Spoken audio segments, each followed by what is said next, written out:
The best of Money Matters. The Big Story.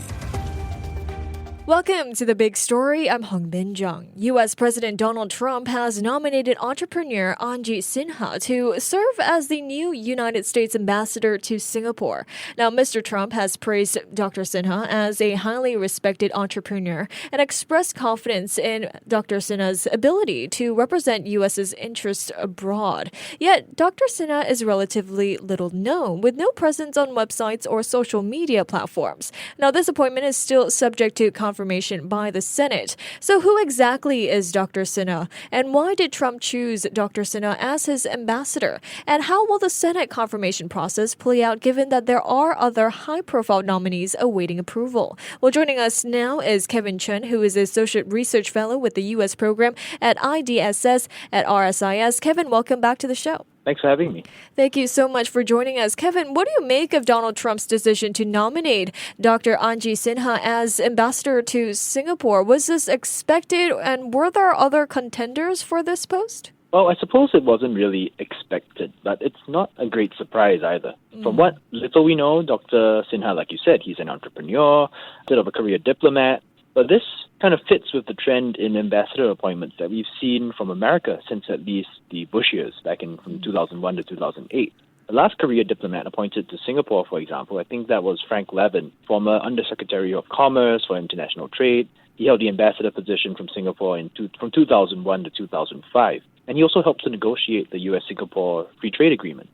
So Mr. Levin, he's already expressed his support for the nomination of Dr. Sinha. I see. It's not really clear who the other contenders for this post were. Nonetheless, I think it's also a good sign that we already have an ambassador nomination this early in Mr. Trump's second term.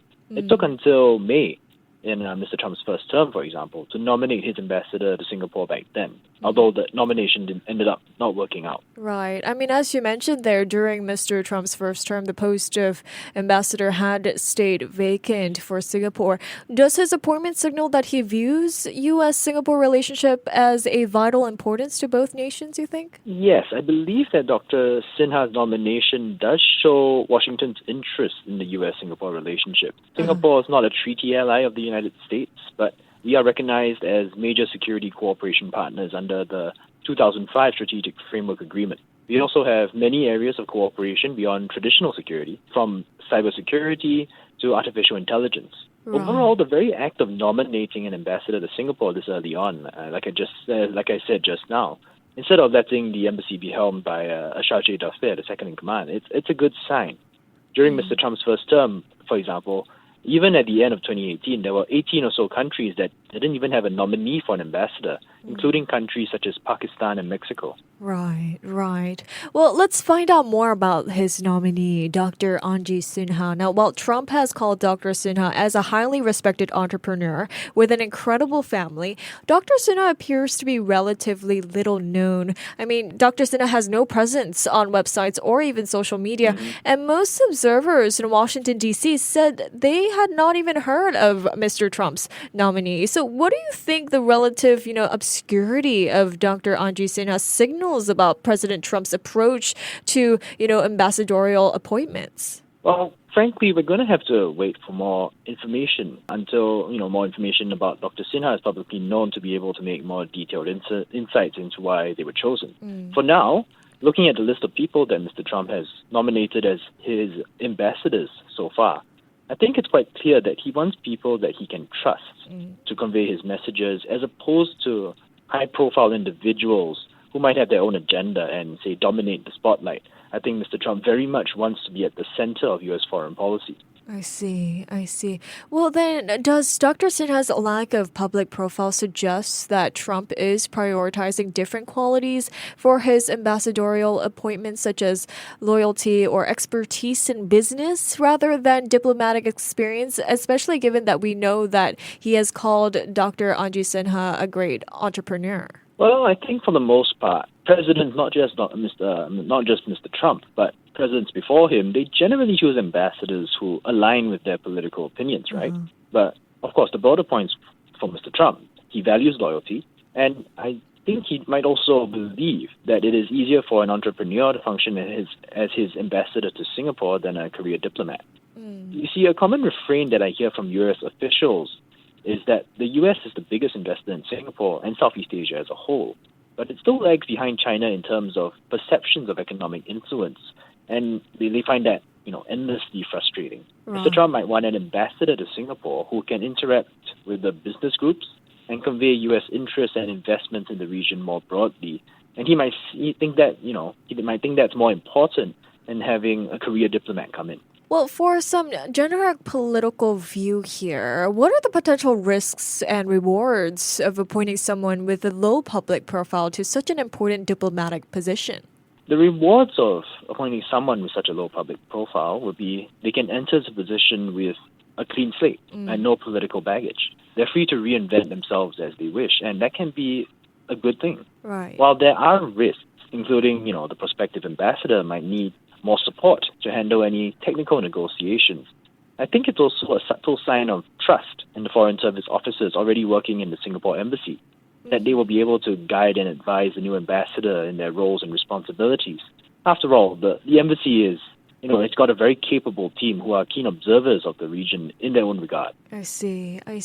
Well, given that personal relationships also play a significant role in diplomacy, could the lack of knowledge about Dr. Sinha's personality or, diplomatic style complicate efforts with, Singaporean leaders? Could the lack of, a known public character or established reputation for Dr. Sinha create uncertainty in Singapore about how he will handle diplomatic crisis or important negotiations?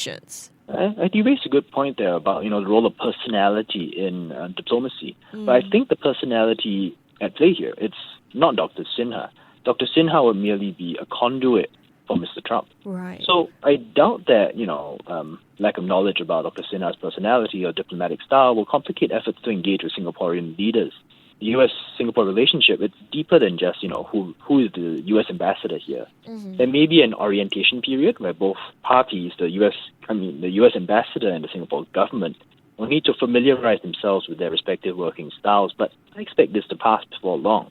I think the more important need for the incoming ambassador to Singapore is their ability to act, like I said just now, as a conduit between Singapore and Washington, conveying Mr. Trump's messages to us and vice versa. In this regard, the lack of an established reputation is not necessarily a bad thing, as long as Dr. Sinha has a direct or mostly direct line with Mr. Trump. I see. Well, then could there be any challenges that could arise for Singapore when dealing with Dr. Sinha if his leadership style or decision-making approach is unclear, given the importance of, consistency and predictability in international diplomacy? That's a good question. I think, like I said just now, there's going to be an orientation period where they're going to have to get used to each other, so to speak. But as long as Dr. Sinha shows up to official events as a reminder of U.S. interest in Singapore as a partner, I think any initial friction or lack of clarity about his leadership style, his decision-making approach, that can be smoothed over. The bigger personality in the room, so to speak, is going to be Mr. Trump.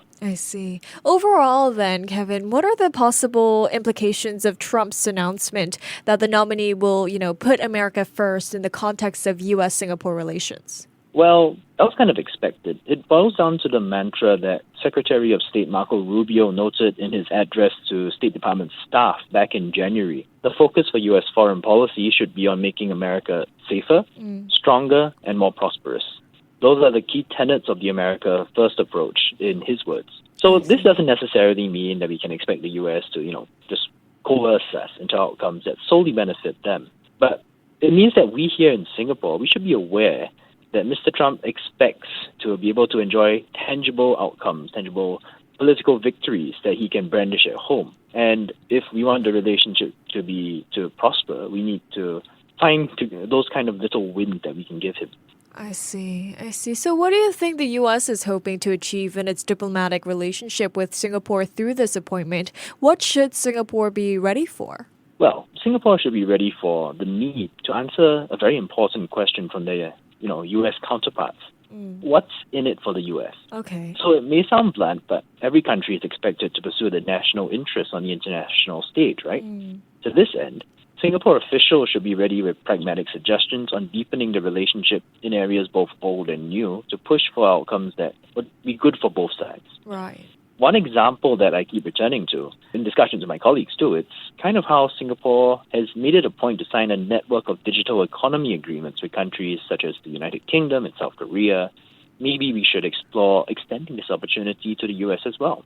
The language of the digital economy agreements, after all, they share many similarities to the language that the US used in the US-Mexico-Canada agreement back in Trump's first term, which was referred to by then U.S. Trade Representative Robert Lighthizer as the gold standard for digital trade. So signing such a digital economy agreement could help to show U.S. interest in the region's economic future, addressing a vacuum that was created by the U.S. withdrawal from the Trans-Pacific Partnership Agreement back in January 2017. It would also provide a basis for the U.S. perhaps to sign more digital trade agreements with other countries that have already, adapted the kind of language that we can see in Singapore's agreement. I see. So what challenges or opportunities does Dr. Sinha also face in representing the U.S. in Singapore, given the current diplomatic climate? I think that here in Singapore, our leaders are quite well informed about the latest developments in the U.S., because the U.S. media is so transparent. I think the key challenge for Dr. Sinha is that he has to navigate that very fine line between conveying Trump's messages to Singapore and understanding our insistence on not being made to choose between the U.S. and China. In terms of opportunities, though, Singapore is still quite keen to work with the U.S. in pragmatic areas, like what I mentioned just now, for example, the Digital Economy Agreement, or in, for example, cybersecurity, or in artificial intelligence. It's mainly a question of whether the U.S. has the bandwidth and political space to work on such, areas of cooperation at the time. I see. Well, Kevin, the other nominees for top diplomatic post in Asia announced so far include Mr. David Perdue, who is a former senator from Georgia, as ambassador to China, and Mr. George Glass, an Oregon businessman with a background in investment banking and real estate, and he'll be an ambassador to Japan. Now, given his nominees so far, what might these appointments kind of suggest about Trump's approach to foreign appointments, and how do you view the broader trend of Trump's diplomatic nominations, particularly for important posts here in Asia? I kind of touched upon this earlier. I think this shows a desire from Trump to appoint people that he trusts, or, trust not to overshadow him. Mr. Glass, for example, he was chosen to be Mr. Trump's ambassador to Portugal from 2017 to 2021 during his first term. Looking at this on the whole, I think it suggests that Trump very much wants to take a leading role in foreign policy, with the ambassadors being his messengers that just convey what he wants to their host governments until finally, there's an opportunity for him to find a political win, and then he comes in and negotiates an agreement and sign a piece of paper and then can take that back home as his victory. Well, these nominations, including Dr. Sinha's, are subject to Senate confirmation. Kevin, do you see any opposition, or will it be a speedy confirmation for Dr. Sinha to be appointed to Singapore? Well, barring any sudden scandals, I think Dr. Sinha shouldn't face any major obstacles to being confirmed in the Senate. The nominees only require a simple majority to be confirmed, and the Republicans currently have 53 out of 100 seats. Right. While Senator Brian Schatz, a Democrat from Hawaii, he's vowed a blanket hold on all the president's State Department nominees until the U.S. AID is restored as an independent agency. That's not going to be enough to reject this process. At best, Democrats can only delay it. Right. But like I said, barring any sudden scandals, I think Dr. Sinha will probably be confirmed and appointed. I see. Well, thank you so much, Kevin, for your time and your insights today. Oh, thank you very much. It's my pleasure. Thank you. That was Kevin Chen, Associate Research Fellow with the U.S. Program at IDSS at RSIS. This has been The Big Story with me, Hongbin Jeong. To listen to more great interviews, download our podcasts at audio.sg or download the audio app. That's AWEDIO, audio at the App Store and Google Play.